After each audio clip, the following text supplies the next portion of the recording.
নতুন গন্তব্যে নতুন পথে বিএনপি ও জামাত ইসলামী। আর তাদের নতুন গন্তব্য নতুন পথ হচ্ছে দ্বন্দ্বের পথ, একে অপরের বিরোধিতা করার পথ। এটা ভালো, এটা স্বাস্থ্যকর, কোনো সমস্যা নেই। কিন্তু সুযোগ নিতে বসে আছে কারা, এটা ইম্পর্টেন্ট। এই জায়গাটা আমাদের সতর্ক থাকতে হবে। দেখেন, বিএনপি এবং জামাত ইসলামের মধ্যে দ্বন্দ্ব এটা অনিবার্য।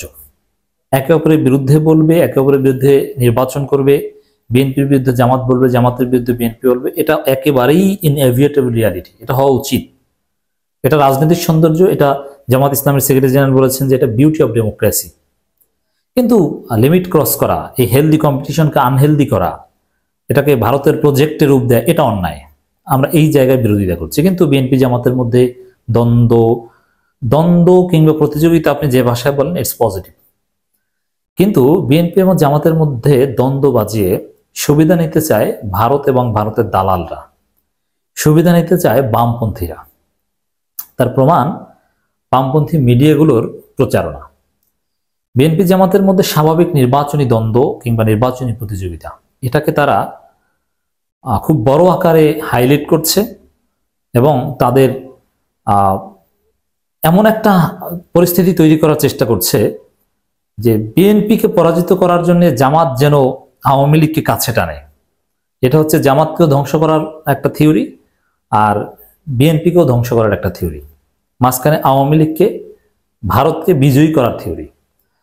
বিএনপিকে পরাজিত করতে জামাত নানান উদ্যোগ, নানান জোট সমীকরণ করতে পারে, কিন্তু কখনোই সেটা আওয়ামী লীগকে কাছে টানা নয়। কিন্তু বামপন্থীরা, প্রথম আলো ডেইলি স্টাররা, আমি যদি খোলাসা করে বলি, তারা চায় যে জামাত যেন আওয়ামী লীগকে কাছে টানে বিএনপিকে শায়েস্তা করতে বা পরাজিত করতে। আবার এই গ্রুপটাই তারা চায় জামাতকে পরাজিত করতে, জামাতকে মার দিতে, কোণঠাসা করতে। তারা যেন, বিএনপি যেন ছাত্রদের সাথে জোট করে, আবার আওয়ামী লীগকেও যেন প্রশ্রয় দেয় এবং এক্ষেত্রে বামপন্থীদের যেন তারা কাছে টানে, এইটা চায়। এগুলো বুঝবেন তাদের মুখপাত্র পত্রিকাগুলো রিপোর্টের ভাষা দেখলে। বিবিসি বাংলা একটা রিপোর্ট করেছে, দ্বন্দ্বের পথে বিএনপি জামাত। যদিও এটা মৌলিকভাবে বিবিসি বাংলার নয়, ডেইলি স্টারের রিপোর্ট, সেটা বিবিসি বাংলা সামনে এনেছে।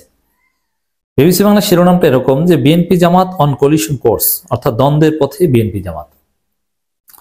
তাহলে ডেইলি স্টারের স্বার্থ কি? ডেইলি স্টারের গোমর তো আপনারা দেখেছেন যে মোদি ট্রাম্প বৈঠকে প্রশ্ন উত্তরে ট্রাম্প বলেছে যে ঠিক আছে, এই প্রশ্নের বাকি উত্তরটা মোদি দিক। আর সেটাকে ডেইলি স্টার শিরোনাম করেছে যে বাংলাদেশকে মোদির হাতে তুলে দিলেন ট্রাম্প, অ্যাজ ইফ যে এতিম আওয়ামী লীগ, এতিম শেখ হাসিনা, এতিম জয়, পুতুল, এদের দায়িত্ব ওদের বাপ ট্রাম্পকে দিয়েছে, ভারপ্রাপ্ত বাপ বানিয়ে দিয়েছে। তা বাংলাদেশে কে ক্ষমতা আসবে, কে আসবে না, এগুলো সব এখন ট্রাম্প দেখবে, মোদি দেখবে। ট্রাম্প এই দায়িত্ব দিয়ে দিয়েছে, এইভাবে রিপোর্ট করেছে। তো ডেইলি স্টার যে কোন জলের মাস, কেমন ধান্দাবাজ, এটা বুঝতে আপনাদের বাকি থাকার কথা নয়। পিনাকি, ইলিয়াস, এরা প্রথম আলো ডেইলি স্টারের বিরুদ্ধে এমনিতে এমনি ওয়াজ করে না, রেলি এইসব কারণে করে। এই ডেইলি স্টার শিরোনাম BNP Jamaat on collision course, এর মানে বিএনপি জামাতের মধ্যে দ্বন্দ্ব বাঁধিয়ে তারা বামদের কাছাকাছি আনতে চায় বিএনপিকে, আর জামাত যেন আওয়ামী লীগের ফাঁদে পড়ে সেটা চায়। তাদের উদ্দেশ্য এটি। এই জায়গাটায় জামাতকে, বিএনপিকে সতর্ক থাকতে হবে যে ঠিক আছে, বিএনপি জামাতের মধ্যে ফাড়াফাড়ি চলবে, সমস্যা নেই, কিন্তু ভারত কিংবা আওয়ামী লীগ কিংবা বামপন্থীদের স্পেস দিয়ে নয়। এটা উভয় দলের জন্যই আত্মঘাতী। বরং রাজনীতিতে এরকম হওয়া উচিত যে ছাত্রদের কে কাছে টানতে পারে, বিএনপি না জামাত? ইসলামপন্থীদের চরমোনাইকে কে কাছে টানতে পারে, বিএনপি না জামাত? এই জায়গাটায় কম্পিটিশন হোক, এটা হেলদি কম্পিটিশন, আমরা এই কম্পিটিশন দেখতে চাই। কিন্তু আওয়ামী, বামপন্থী বা এই ভারতের দালাল শাহবাগীদের কাছে টানা না টানা নয়। কিন্তু বিএনপি অলরেডি ফাঁদে পড়েছে। বিএনপি এখন শাহবাগীদের কাছে টেনেছে, একেবারে শাহবাগী হয়ে গিয়েছে। বিএনপির অ্যাক্টিভিস্টরা তো পুরো শাহবাগী। এইটাই কিন্তু এটাই হচ্ছে এই ডেইলি স্টার, প্রথম আলোর উদ্দেশ্য এবং তাদের সফলতা। এই প্রতিবেদনের উদ্দেশ্য এগুলো। প্রতিবেদনে বলা হচ্ছে বিএনপি ও জামাতের মধ্যে সম্পর্কের টানাপোড়েন এখন স্পষ্ট হয়ে উঠেছে, বিশেষ করে জাতীয় স্থানীয় নির্বাচনের সময় নির্ধারণ এবং সংসদে আনুপাতিক প্রতিনিধিত্ব ব্যবস্থা নিয়ে মতবিরোধের কারণে।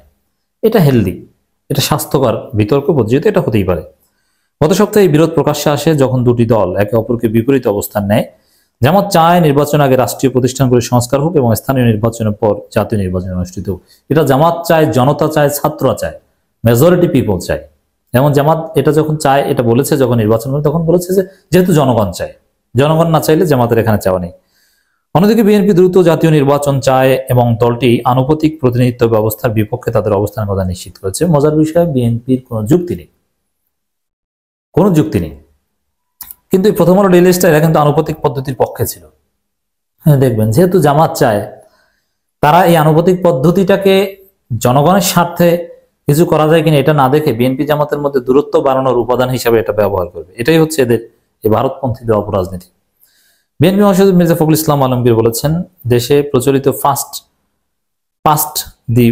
পাস্ট এফটিপি পদ্ধতির পরিবর্তে আনুপাতিক প্রতিনিধিত্ব ব্যবস্থা জনগণের কাছে গ্রহণযোগ্য নয়। অন্যদিকে এটা কি ভাই, পাস্ট দি পোস্ট, এটা জনগণ বোঝে না, এটা জনগণ নাকি বুঝে, আর আনুপাতিক পদ্ধতি নাকি বোঝে না। এটা বোঝা না বোঝার কিছু নেই, জনগণ ভোট দিবে মার্কাকে, এর চাইতে সহজ কিছু নেই। বরং আনুপাতিক পদ্ধতি জনগণ বোঝে না, এটা বিএনপির যুক্তি। অভ্যস্ত নয়, ওটার সাথে অভ্যস্ত হওয়াটা সহজ, 1 সেকেন্ডের ব্যাপার অভ্যস্ত হওয়া। এসে ভুলভাল যুক্তি বিএনপি দিবেন না আনুপাতিক পদ্ধতির বিরোধিতা করতে। অন্যদিকে জামাত মনে করে এই ব্যবস্থা নেই সঙ্গে, জামাত মনে করে, জনগণ মনে করে, ডেমোক্রেসি মনে করে, পলিটিক্যাল সায়েন্স মনে করে, অধিকাংশ জনতা মনে করে। এফটিপি এমন পদ্ধতি যেখানে ভোটাররা নিজেদের পছন্দের একজন প্রার্থীকে ভোট দিতে পারেন এবং যে প্রার্থী সবচেয়ে বেশি ভোট পায় সে প্রার্থী জয়ী হন। এতে কি হয়, অধিকাংশ জনগণ যাকে চায় না সে জয়ী হয়। যেমন প্রার্থী থাকে অনেক, যে 20% ভোট পায় সে জিতে, আর বাকি 10 জন প্রার্থী মিলে 80% ভোট পায়, তারা পরাজিত হয়। তো এটা তো কোনো গণতন্ত্র হলো না।